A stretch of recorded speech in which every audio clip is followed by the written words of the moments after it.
Hi everyone, welcome to Refinitiv LPC's Middle Market Videocast. I'm Diana Diquez, Contributor Relations Manager. For those of you who are listening for the first time, we're doing this videocast to provide you with some market color that complements our data. This week, our focus is on the syndicated non-sponsored middle market.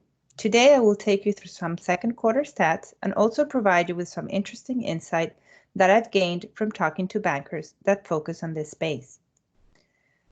We've all seen that the pandemic has had deep effects in lending across the board. The non-sponsored market was not spared, but it was a little more resilient than the sponsored middle market. Let's move to this slide. You can see here that issuance fell in the second quarter to its lowest level since first quarter of 2009. As you can also see in these charts, new money issuance was most affected, reaching new lows in the second quarter. This is not surprising, as companies were not really in expansion mode. One thing that we've seen during this crisis is that market tone changes constantly. Until 2 weeks before the end of the quarter, bankers said that there was some improvement and there were maybe some conversations taking place. But as cases began to spike in some states, issuers are back in bunker mode. So what kept lenders busy this past quarter? Initially, lenders were busy with rescue financings, but now those have tapered off. However, if cases continue to increase and we see more reclosings, there could be a second wave of rescue loans. Lenders also spent a lot of time on amendments and waivers, most of them for covenant relief. These amendments have provided banks the opportunity to revise terms in their favor, given the current market conditions. This is what one banker had to say.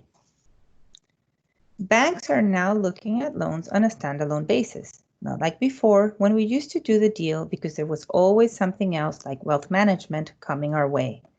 We're no longer providing the bank credit check that companies were used to, and it's going to be a very difficult conversation with our companies, even if we have a 20-year-old relationship. Let's move on to the next slide. One of the things that lenders are asking for is higher pricing. For higher quality names, it's an increase of 25 to 50 basis points. And for lower quality names, they say that they're looking for increases in the 75 to 100 basis points range. If we look at this chart, we see how pricing has shifted. Look at the volume of higher price deals. Their share has increased significantly.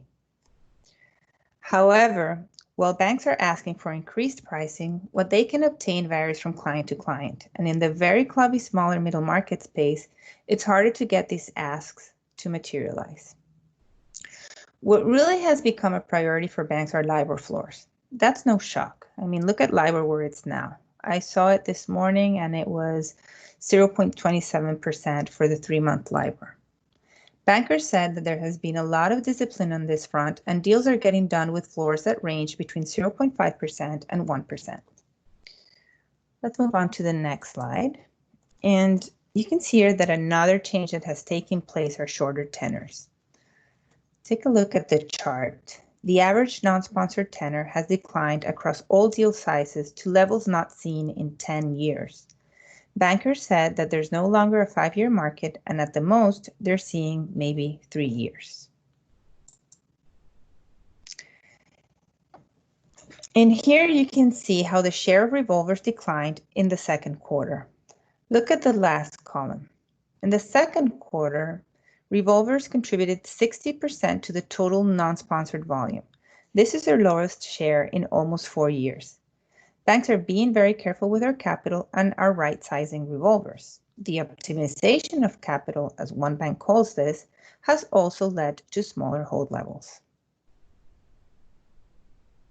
Here you can see results from our third quarter outlook survey. We saw that the most common hold sizes for banks in the second quarter was in the 25 to 50 million range. However, in 2019, it was a much higher 50 to 75 million. This also means that less banks are willing to hold the whole deal, and this is providing opportunities for some to put money to work in this environment. Smaller banks told me that they're getting calls from larger banks that are sole lenders and now don't want to hold so much.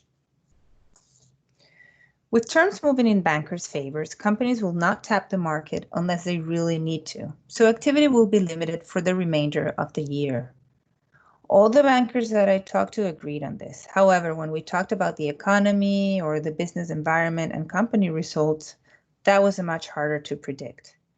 Right now, they said that it's still too early to know about second quarter results, but they're going to be bad. Everything was shut down in April, and most companies were shut down in May. However, they did say that the fact that non-sponsored companies were running at lower leverage and with more liquidity since the last credit crisis has paid off. So it seems that for the most part, companies are going to be able to weather this crisis. However, if things start shutting down again, as one banker puts it, all bets are off. The reality is that there are just too many uncertainties. Banks also said that they're seeing problems in their portfolios and consumer behavior has changed. Some sectors like bars and restaurants are going to be hit hard.